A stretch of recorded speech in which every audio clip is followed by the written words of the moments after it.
Genesis chapter 33. And Jacob lifted his eyes and looked and saw Esau coming, and with him 400 men. And he divided the children among Leah and Rachel, and the two female servants. And he put the female servants and their children in front, and Leah and her children behind, and Rachel and Joseph last.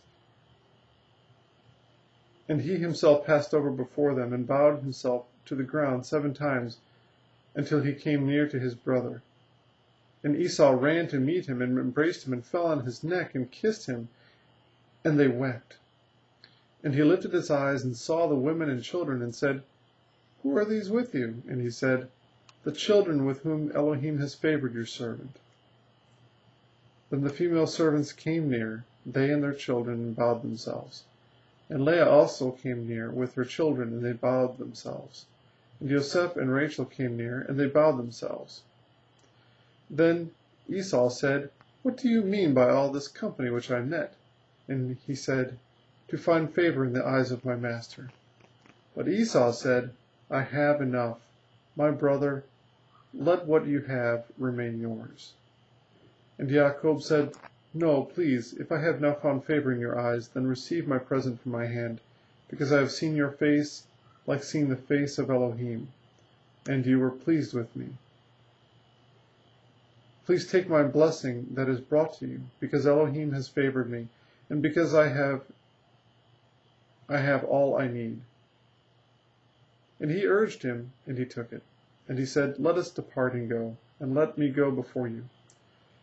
But he said to him, My master knows that the children are weak, and the flocks and the herds which are nursing are with me.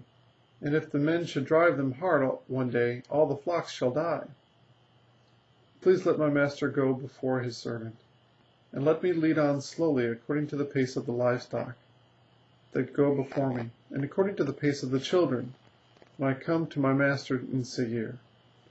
And Esau said, Please let me lead with you some of the people who are with me. But he said, Why this? Let me find favor in the eyes of my master. And Esau returned that day on his way to Seir. And Jacob sent out to Succoth, and built himself a house, and made booths for his livestock. That is why the name of the place is called Succoth. And Jacob came safely to the city of Shechem, which is in the land of Canaan, when he came from Padan Aram, and he pitched his tent before the city. And he bought the portion of the field which he had pitched his tent from the children of Hamor, Shechem's father, for 100 kesita. And he set up an altar there, and called it El Elohe Yisrael,